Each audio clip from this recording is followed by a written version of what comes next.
And welcome to Face the Nation. You know, if it's another week, it's another county.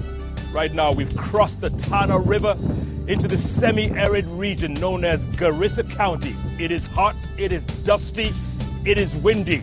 And yes, it is just 150 miles across from the Somali border. So you can just imagine the concerns of this county. Many of them, not just the heat and the dust, folks. A lot of underdevelopment, people who have been marginalized for decades.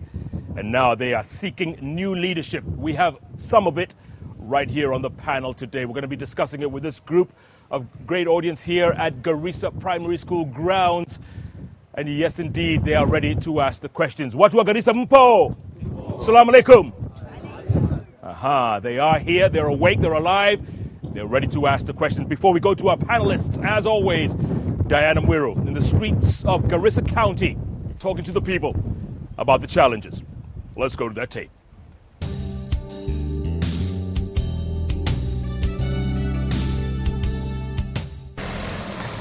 Welcome to Garissa County, home to approximately 623,000 Kenyans.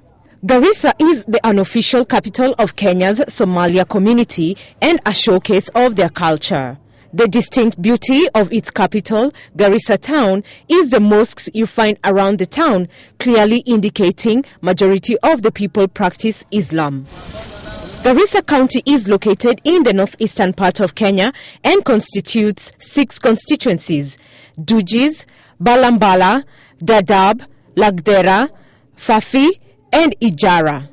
Its neighboring counties are Lamu to the south, Tana River to the west, Wajir and Isiolo to the northwest, and Somalia to the east. It's been classified as one of the marginalized areas of Kenya plagued by severe drought, hunger, poverty, insecurity, lack of access to safe drinking water, and poor health facilities. Pastoralism is a major economic activity among the communities who inhabit the county. Cows, camels, donkeys, and goats are among the most common forms of livestock reared. The county's proximity to Somalia has both positive and negative impact. Garissa town has become a major trading center for both the Garissa businessmen and the Somali. The food in transit to the refugee camps and parts of Somali like Kakuma are cleared in Garissa by brokers. The animal market also attracts Somali pastoralists. But the proximity to Somalia has compromised security in Garissa County. Somalia being the home to the terror group Al-Shabaab, Garissa has experienced attacks from the terror group.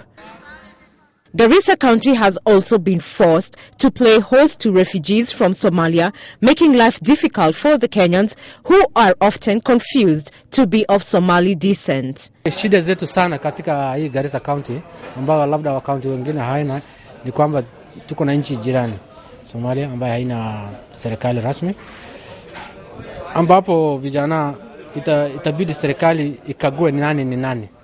Hivyo basi itafanya wale wenyeji wa hapa haswa wakose sababu ya hiyo being suspected of being coming from the cross.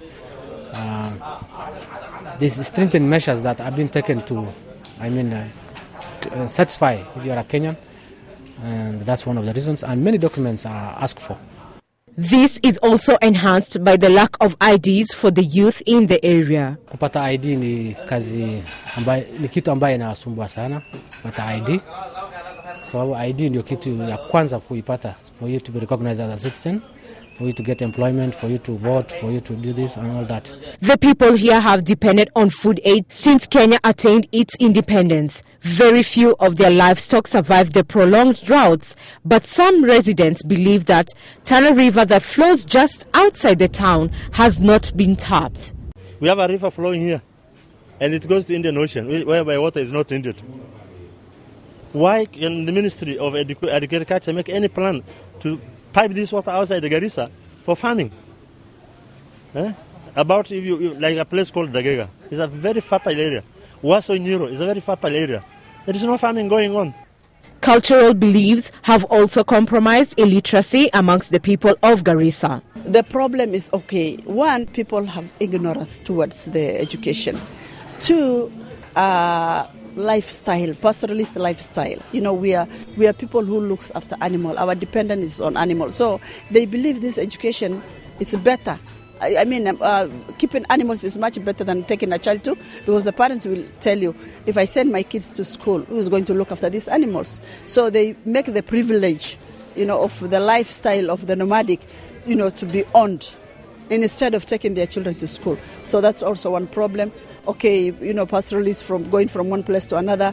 The drought also at times, you know, they leave the schools. That's why we are thinking of having that is mobile schools, so that even if they take care of the animals, still they can have the learning wherever they are. Another retrogressive cultural practice affecting the girl child is female genital mutilation. Health is still a challenge for this county, as hospitals are far apart from one another and hospitals are still understaffed, with a ratio estimated by a USAID study, 1 doctor to 52,000. Hospital, when I took it, the hospital is there, infrastructure is there, very beautiful hospital.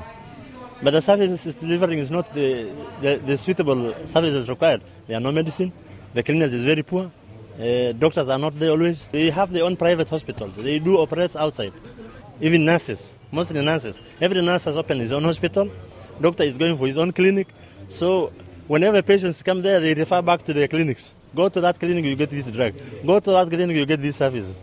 A region plagued by old politics, clanism has played a big role in determining the leadership. But the people of Garissa may want to look beyond clan to identify leaders truly capable of converting the numerous challenges here and elevate the county to a new level of development. You can take somebody who is not educated to the parliament simply because he belongs to that clan. And unless we stop that one, we are not going to have any development and we are not going to relieve these problems. Okay, when an MP is elected and he goes to the house, you know, he makes a division among the clans in order to have the confidence of his sub-clan. Because if he doesn't do that one, his clan will not elect him, because they say, no, you have already given all the funds to the other clans.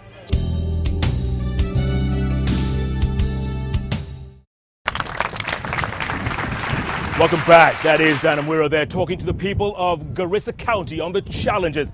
And yes, we have to emphasize it is windy out here, dusty and hot here at Garissa Primary School grounds. But the show goes on, and yes, indeed, the people asking the right questions.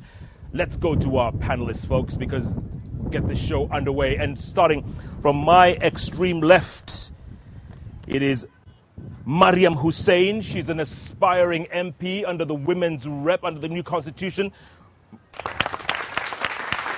Right next to her, retired Captain Abdi Yar Mohammed. He served 16 years in the Kenya Army. At one point, he was Sergeant at Arms in Parliament. He is now running for aspirant MP for Dujis parliamentary seat. Right next to him is Hubi Hussein. She's a CEO, Womankind Kenya. And on the extreme right is Ali Bunu Korane.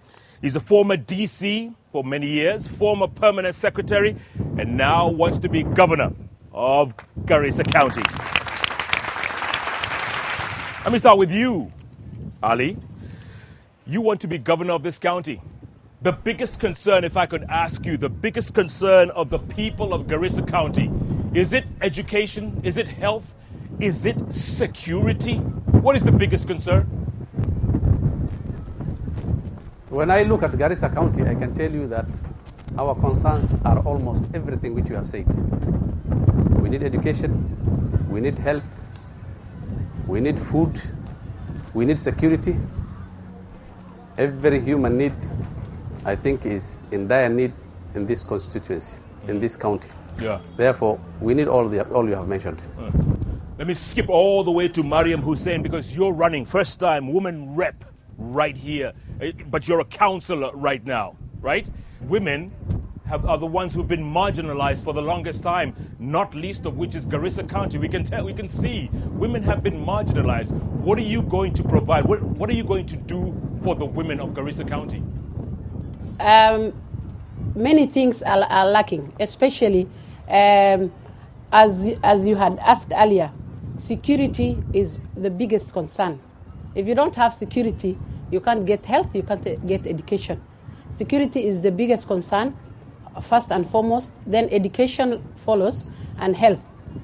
And I want to tell you that as the country is struggling to reach the 100% mark in enrollment in schools, Garissa County is struggling with 30% enrollment.